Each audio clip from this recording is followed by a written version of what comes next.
질문을 하나 드립니다.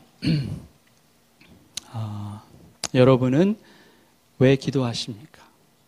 그게 저의 질문입니다. 왜 우리는 기도할까? 여러 가지 답이 있을 겁니다.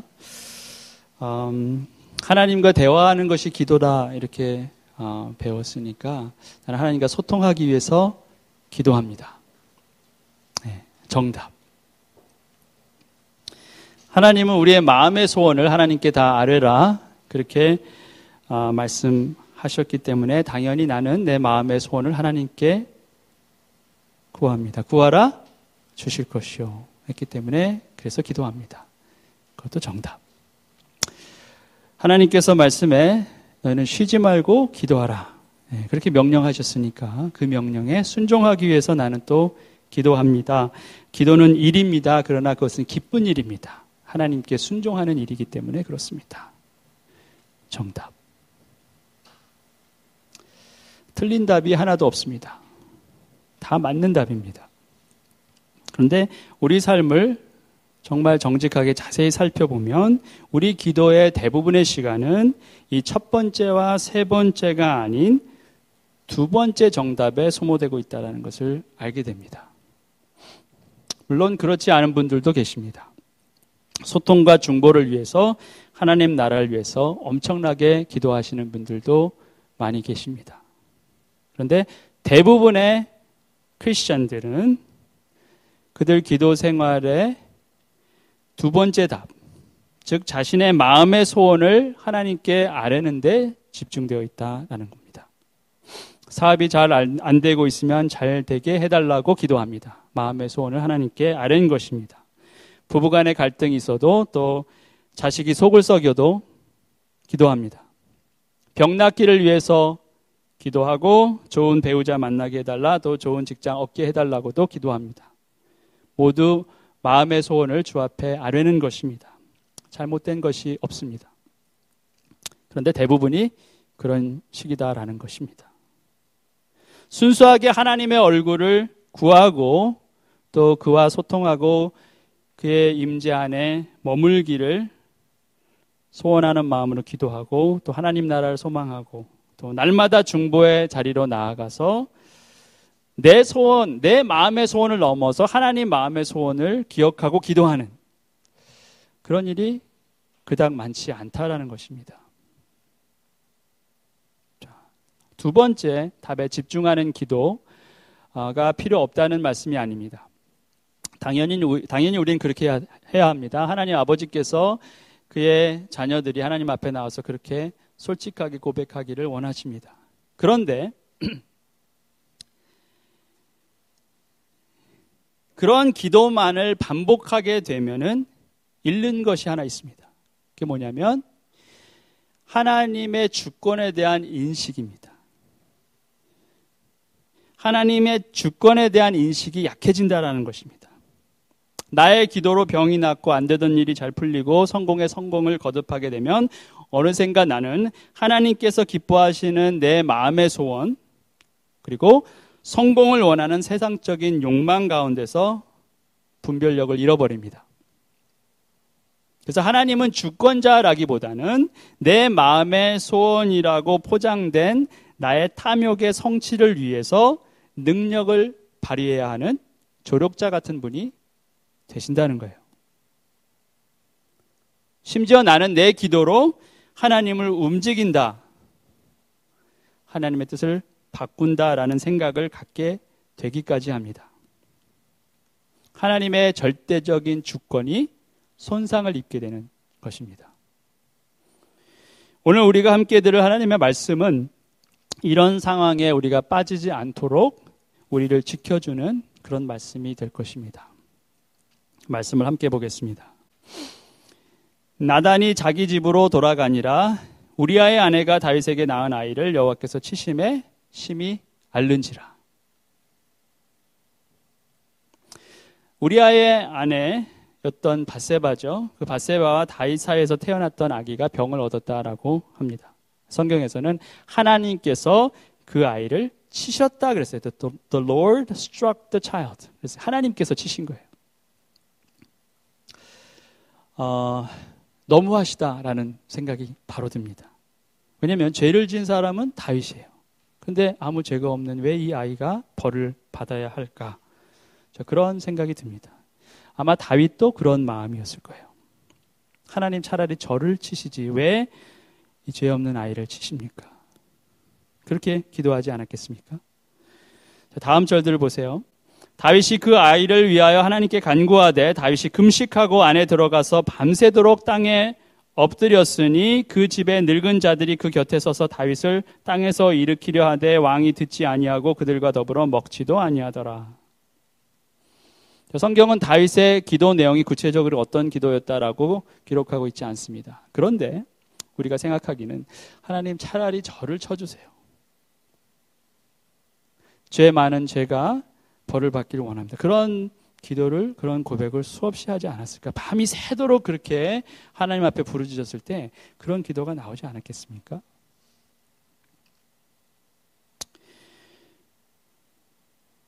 밤이 새도록 아무것도 먹지 않고 다윗은 그렇게 간절히 기도했습니다. 얼마나 그렇게 했을까요? 7일 동안 그렇게 했습니다. 1회 만에, 그 다음 절 보세요. 1회 만에 그 아이가 죽으니라. 그러나 다윗의 신하들이 아이가 죽은 것을 왕에게 아뢰기를 두려워하니 이는 그들이 말하기를 아이가 살았을 때 우리가 그에게 말하여도 왕이 그 말을 듣지 아니하셨나니 어떻게 그 아이가 죽은 것을 그에게 아뢰을 수 있으랴. 왕이 상심하시리로다 함이라. 그렇게 간절히 기도했는데 결과는 아이의 죽음이었습니다. 간절히, 그렇죠? 간절히 기도하는 게 어떻게 기도한다 그렇죠?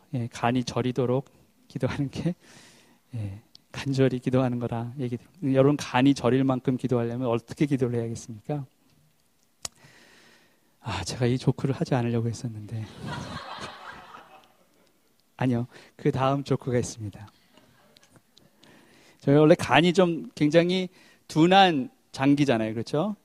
제가 지방간이 있어요. 작년에 검사를 했는데 지방간이 있다는 겁니다. 그래서 근데 뭐 황달이 있거나 이렇게 변해야 되는데 저는 전혀 그런 느낌이 없는 거예요. 그래가지고 어떻게 해야 될까? 여러분, 지방간을 없애려면 어떻게 해야 됩니까? 서울로 이사를 가면 됩니다. 그게 저의 조크였어요.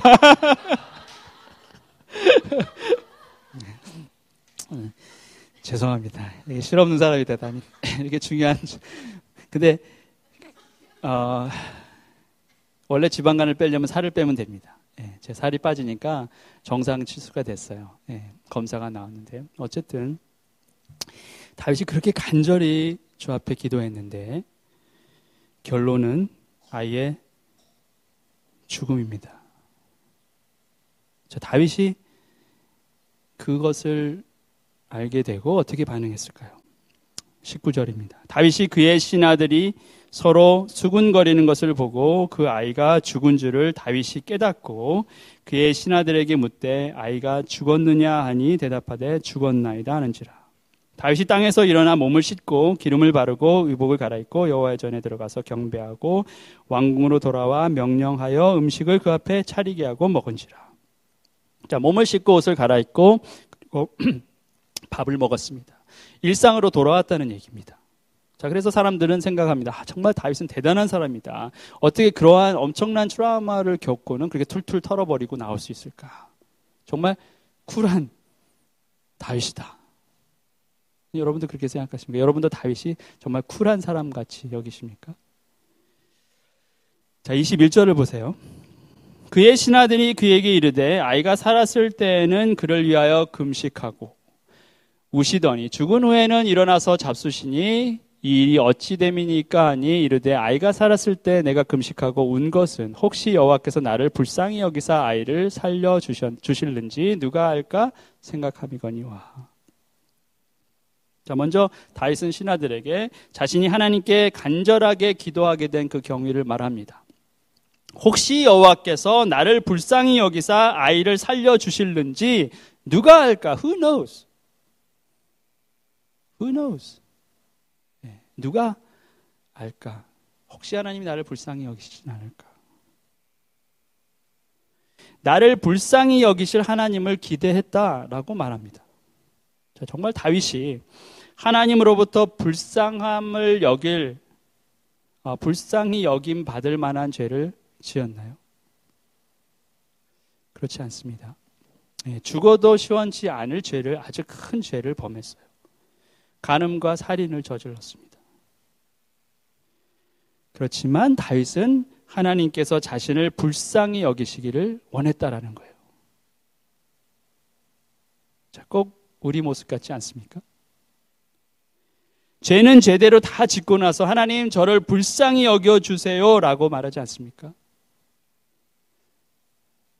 저는 항상 그런 것 같아요. 왜 이렇게 뻔뻔한지는 모르지만 그냥 저절로 그렇게 됩니다. 그게 저의 모습입니다. 여러분은 어떠세요? 우리는 그렇게 쿨하지 않습니다. 우리는 어떻게든 벌을 피해보려고 무진애를 씁니다. 다윗도 쿨하지 않습니다. 우리처럼 혹시나, who knows, perhaps, maybe 그런 마음으로 하나님께 자비를 구하고 있습니다. 그리고 보세요. 그 다음 구절이 참 안타깝습니다. 지금은 죽었으니 내가 어찌 금식하랴? 내가 다시 돌아오게 할 수 있느냐? 나는 그에게로 가려니와 그는 내게로 돌아오지 아니하리라. 나는 그에게 갈지언정 그는 내게 돌아오지 아니하리라. 자식을 앞서 보낸 부모의 똑같은 심정이겠죠. 내가 그에게 가지. 그는 내게 돌아오지 않는 것입니다. 또 내가 그에게 가는 것조차 내 마음대로 못합니다. 왜냐하면 남아있는 가족들이 있기 때문에 그렇습니다. 참으로 가슴 찢어지는 그런 아픔입니다. 자식을 먼저 보낸 부모의 마음을 그 부모가 되지 않고서는 어떻게 이해할 수 있겠습니까? 못합니다. 그래서 우리는 함부로 말할 수가 없습니다. 그저 안타까워하고 같이 슬퍼하는 것이 우리의 할 일입니다. 다음 사진을 보면은 내일이면 세월호 사건이 있은 지 꼭 만으로 4년이 됩니다. 어떤 사람들은 세월호 말만 들어도 거부감을 갖는 사람들이 있습니다. 지겹다라고 말하는 사람들도 있습니다. 근데 과연 자식을 먼저 보낸 부모가 되어서도 그런 말을 할 수 있을지 모르겠습니다. 먼저 보낸 자식을 지겨워하는 부모가 있습니까?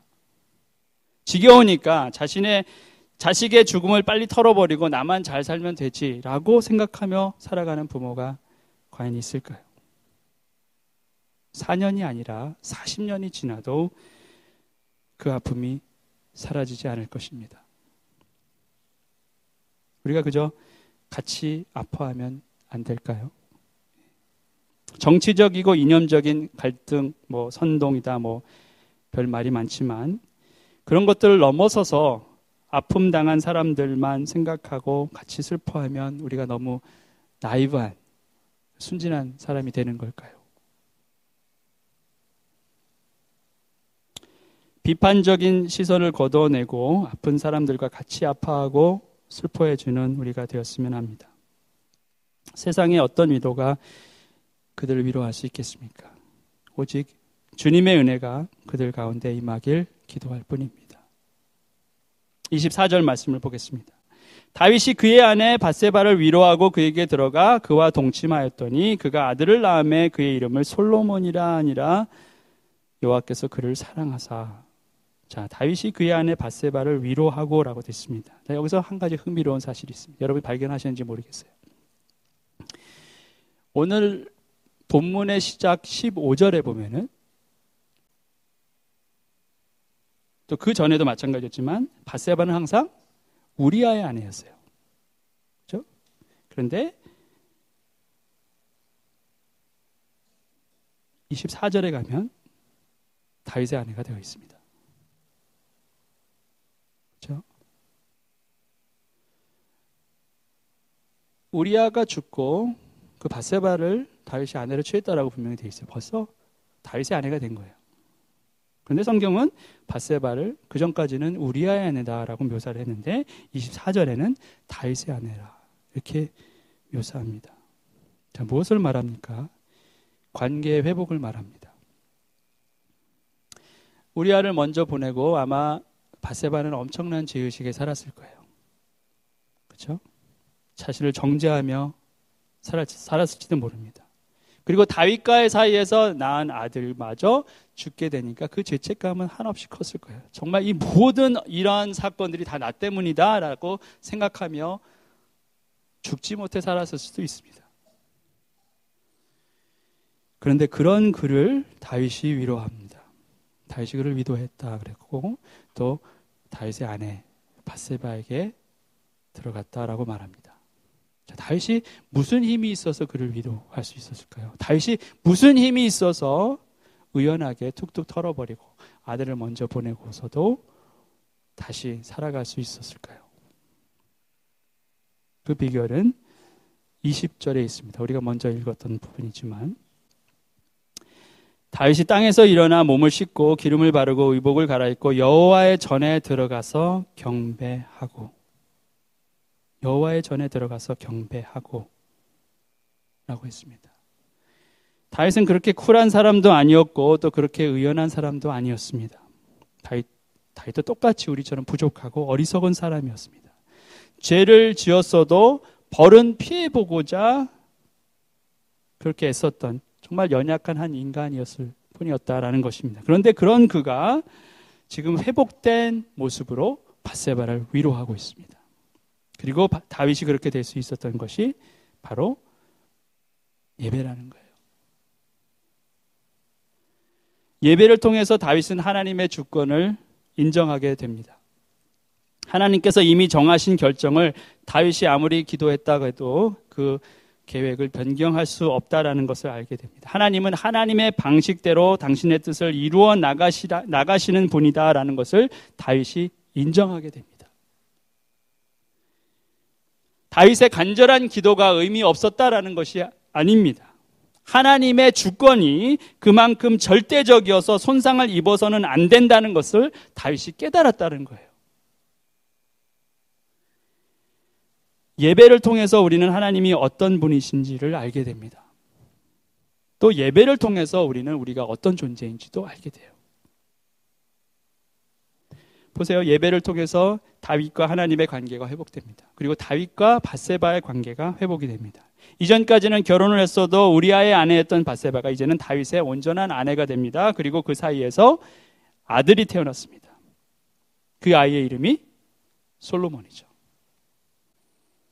그리고 보세요. 하나님께서 그 아들을 사랑하셨다. 여호와께서 그를 사랑하사. The Lord loved him. 그렇게 돼 있어요. 관계가 회복되니까 하나님의 사랑이 흘러넘칩니다. 그 사랑이 얼마나 분명했던지 성경은 그 사랑을 한 번 더 언급합니다. 25절 보세요. 선지자 나단을 보내 그의 이름을 여디디아라 하시니 이는 여호와께서 사랑하셨기 때문이더라. 또 사랑하신다는 말씀을 합니다. 회복된, 그전에는 정말 망가져서 그 죄값을 치를 수밖에 없었는데 예배를 통해서 다윗의 영혼이 다시 소생하니까, 관계가 회복되니까 하나님께서 그 아이를 사랑하셨다라는 표현을 하고 있습니다. 우리가 그 과거에 얼마나 찌그러지고 얼마나 못된 모습이고 얼마나 상처 입었는지는 중요하지 않습니다. 우리가 다시 예배자로 하나님 앞에 섰을 때는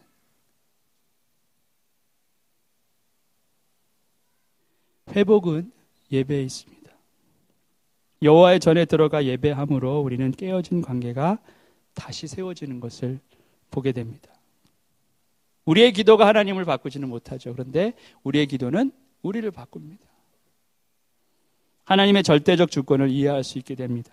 하나님의 은혜와 사랑이 우리의 상상이나 우리의 기대보다 훨씬 더 크다라는 것을 알게 됩니다.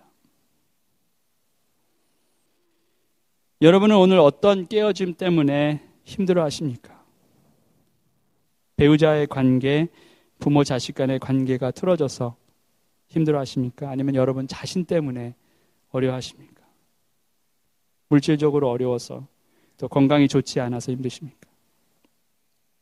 어떤 깨어짐도 어떤 아픔도 예배 안에서 치유함을 받습니다. 그렇기 때문에 우리는 예배 회복을 위해서 기도해야 합니다. 예배 가운데 우리가 주목할 분은 하나님 한 분뿐이십니다. 목사도 아니고 장로도 아니고 집사도 아니고 오히려 그런 사람을 통해서 우리는 상처를 받을 수도 있습니다. 그런데 신실하신 하나님, 그 하나님께 주목할 때 우리는 회복함을 얻습니다. 다윗이 아마 그 죽어가는 아들을 위해서 기도할 때 정말 그때 죽고 싶은 심정이 있었을 거예요. 그것도 아주 많이. 너무너무나 부끄럽기도 하고 또 너무너무나 안타깝기도 하고 다 무너져 내렸을 것입니다. 자기가 쌓아놓은 게 아무리 많으면 뭐합니까? 여러분, 사람은 한순간에 그렇게 무너질 수 있어요. 아무리 대단한 걸 이루었어도 하루아침에 다 사라질 수 있습니다. 우린 다 알고 있어요. 정치가들도 그렇고 또 경제인도 그렇고 심지어 성직자들도 그렇습니다. 한순간이에요.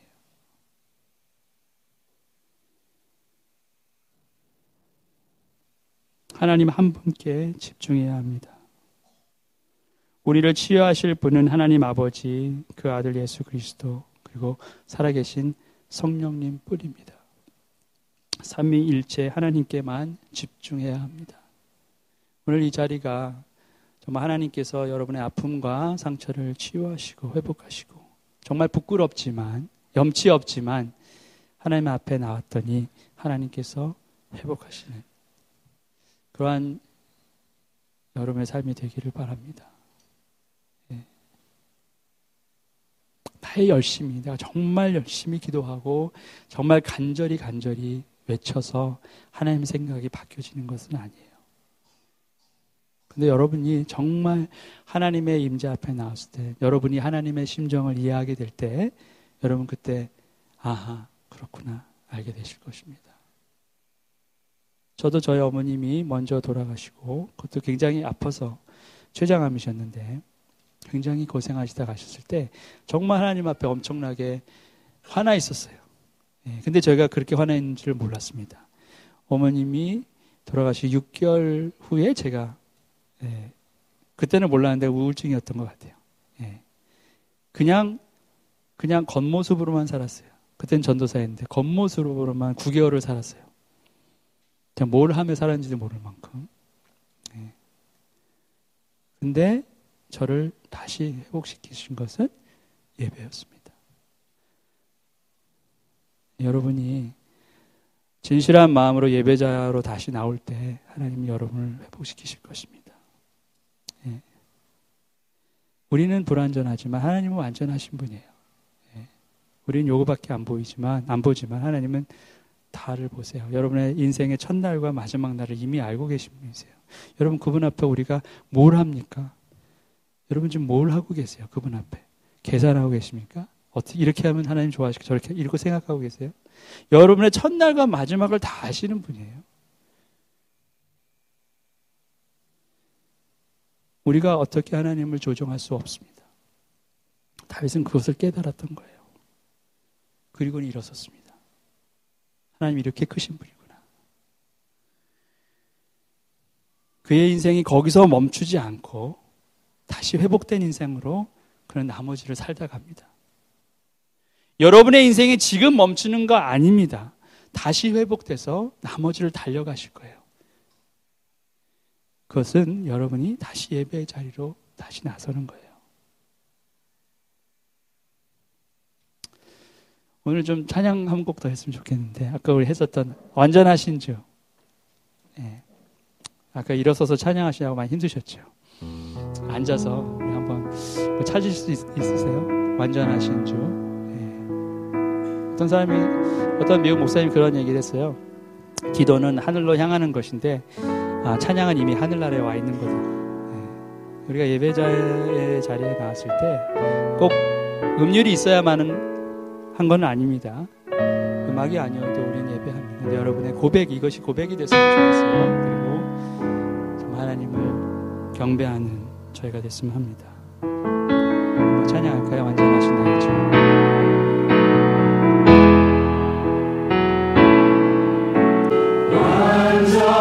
완전하신 나의 주, 의의 길로 나를 인도하소서. 행하신 모든 주님의 영광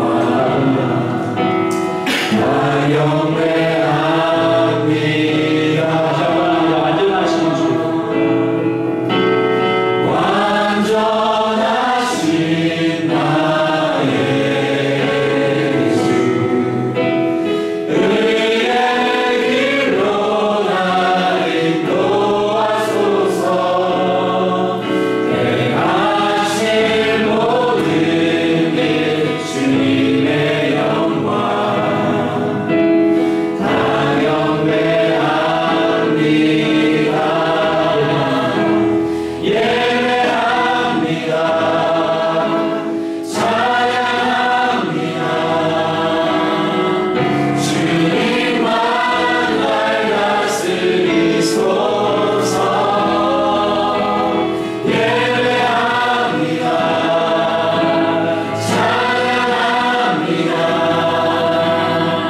주님 홀로 높임 받으소서. 예배합니다. 찬양합니다. 주님만 날 다스리소서. 예배합니다. 찬양합니다. 주님 홀로 높임 받으소서. 이 시간 잠깐 기도했으면 좋겠습니다. 우리 함께 합심으로 기도하길 바랍니다. 하나님, 나의 깨어짐을 이미 알고 있습니다. 나는 여전히 죄 가운데 있고 여전히 교만하며 여전히 계산하고 또 여전히 자기중심적입니다. 이기적입니다. 이런 저를 주께서 받으시고 오늘 또 나를 다시 살리겠다 하시니 다시 회복시키겠다 하시니 주님 앞으로 나오길 원합니다. 도망가지 않게 하시고 다윗처럼 용기를 내게 하여 주시옵소서. 정말 죽을 죄를 졌지만 주님의 은혜를 구합니다. 정말 뻔뻔하지만 여전히 다시 주님의 은혜를 구합니다. 저희를 바꿔주시고 다시 만져주시고 다시 회복시켜 주시옵소서. 오늘로 끝난 것이 아니라 이제 다시 일어나서 주님 섬기며 살길 원합니다. 주님 도와주시옵시고 오늘이 그 변화의 첫날이 되게 하여 주시옵소서. 함께 기도하시겠습니다. 함께 기도하시겠습니다. 아버지 하나님, 한없이 부끄럽습니다. 내 인생의 첫날과 마지막 날을 다 알고 계시는 하나님 앞에서 우리는 너무나 어리석게 행동하고 있습니다. 너무나 교만하고 너무나 어리석습니다. 그렇지만 하나님, 부끄럽지만 한심하지만 다시 주 앞에 나오길 소원합니다. 주님, 저희가 주님의 임재함을 더 소망하는 그런 예배자 되기를 원합니다. 다른 무엇이 아니라 바로 주님이 나의 기쁨의 원천 되기를 원합니다. 내 생명의 원천 되기를 원합니다. 그동안 저희가 많이 넘어졌습니다. 많이 실패했습니다. 반복하지 않도록 주님 은혜를 베풀어 주시옵소서. 다윗이 고침받고 다시는 그 길로 가지 않았던 것처럼 주님, 저희도 고침받고 다시 무너지지 않기를 원합니다. 세상 사람들을 기대하지 않겠습니다. 그 누구도 기대하지 않고 세상 재물을 기대하지도 않겠습니다. 그러나 주님만을, 살아계신 주님만을 의지하겠습니다. 그 결단이 오늘 이 자리에서 일어나게 하여 주시옵시고 그 결단대로 살아가는 저희 인생들이 될 수 있도록 도와주시옵소서.